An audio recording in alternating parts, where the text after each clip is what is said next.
आप लोगों को क्वेश्चन क्लास में स्वागत है। इस चैनल को सब्सक्राइब और लाइक करना ना भूलें और बेल आइकन का बटन दबा दें।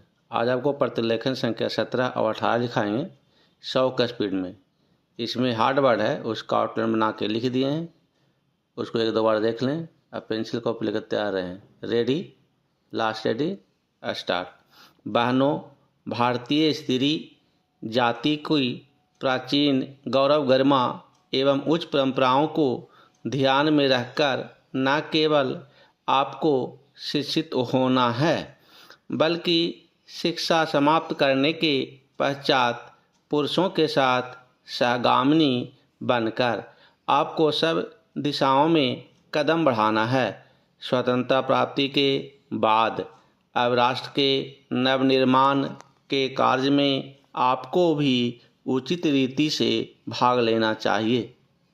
यह सब तभी संभव हो सकता है जब हम वर्तमान शिक्षा पद्धति की कमियों एवं दोषों को दूर कर उसको अपने अनुकूल एवं उपयोगी बना सकेंगे। इस संबंध में भी देश में परस्पर विरोधी विचारधाराएं प्रचलित हैं।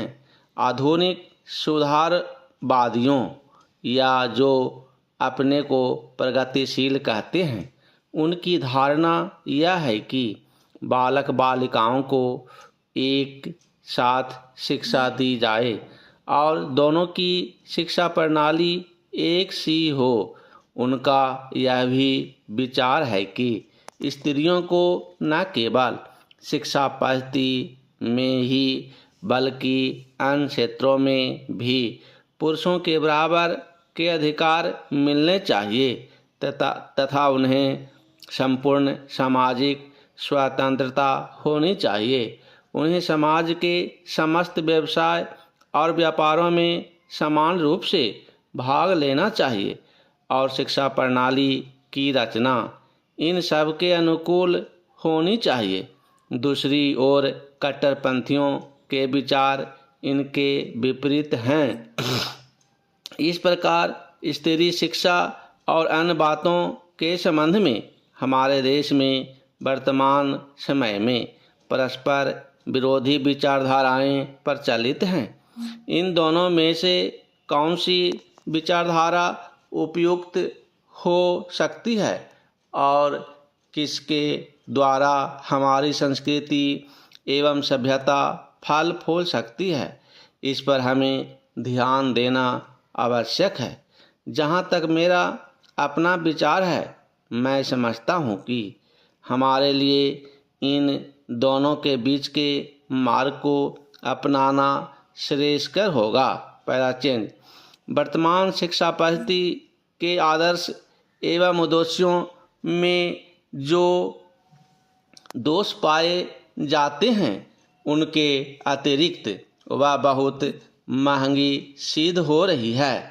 प्रतिवर्ष हम अपने शिक्षालयों द्वारा हजारों विद्यार्थियों को तैयार करते हैं, जिनमें से बहुतों को नौकरियां न मिलने पर जीविका चलाना बहुत कठिन हो जाता है।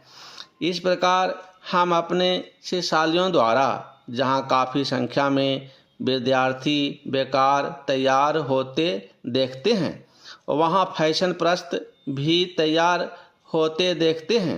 हमारे साधारण गृहस्थ घरों की लड़कियां जब प्रारंभ में आधुनिक शिक्षालयों में प्रवेश पाती हैं, तो धीरे धीरे वे भी वहां की फैशन प्रस्ती की शिकार हो जाती है और सुंदर सुंदर बहुमूल्य साड़ियाँ एवं भांति भांति की साज श्रृंगार की वस्तुओं की नकल करने लगती हैं, जिससे अपने माँ बाप या अभिभावकों को पर्याप्त मात्रा में व्यय कराने के संकट में डाल देती हैं। ऐसी शिक्षा प्राप्त कर जब वे स्कूल या कॉलेज छोड़कर जाती हैं, तो उनका जीवन भार स्वरूप होने का भय रहता है, क्योंकि जीवन के कार्य क्षेत्र में वह अपव्ययी शिक्षा पद्धति धनोपार्जन के उपयुक्त सिद्ध नहीं हो सकती। यह नौकरी की आशा भी पूरी नहीं कर सकती और अंत में यह शिक्षा उनके लिए निकम्मी मालूम पड़ती है। इसलिए हमें सचेत होकर सोचना है कि क्या वर्तमान शिक्षा पद्धति की हमारे लिए उपयुक्त है।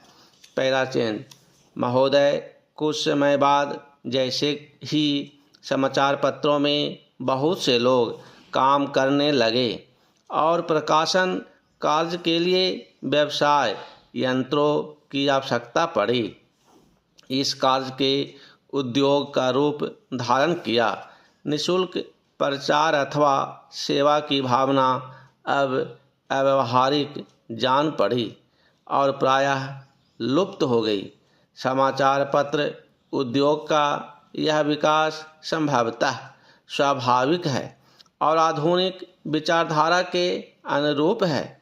फिर भी यद्यपि पत्रों का प्रकाशन एक उद्योग के रूप में होता है, समाचार पत्र स्वदेश राष्ट्र सेवा की भावना तथा नैतिक दायित्व से एकदम मुंह मोड़ सकते।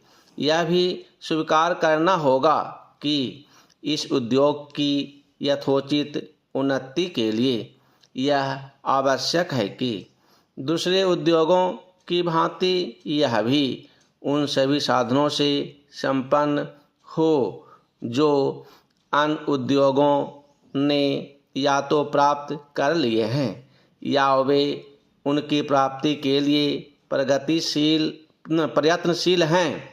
इसलिए यह सभी के हित में है कि समाचार पत्र उद्योग उन्नत हो और इसका आधार अधिक से अधिक ठोस हो। इधर कुछ वर्षों से हमारे देश के समाचार पत्रों में जागृति की लहर आई है।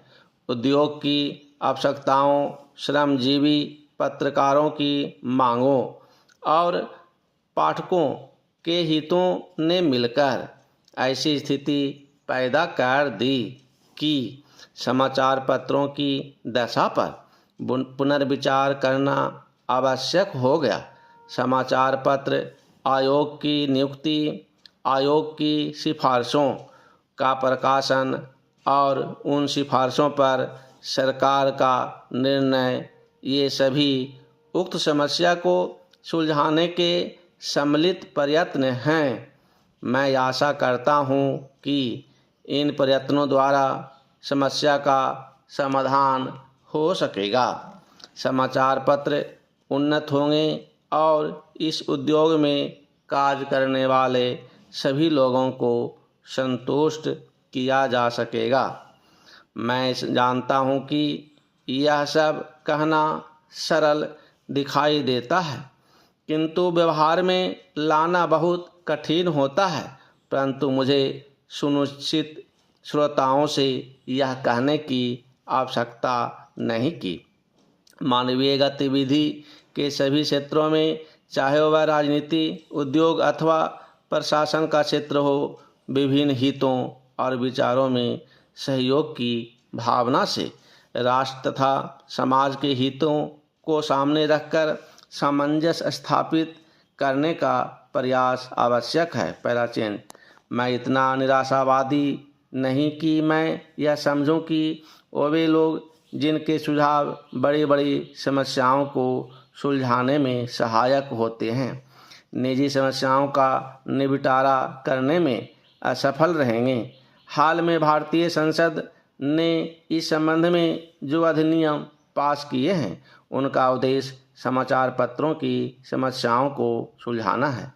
यह कहना अनावश्यक होता कि कोई भी अधिनियम, चाहे वह किसी भी क्षेत्र में सुधार के लिए लागू किया जाए, प्रभावपूर्ण रूप से तभी कार्यान्वित हो सकता है जब सभी संबद्ध दल उसे सहयोग की भावना से ही कार्य रूप दें।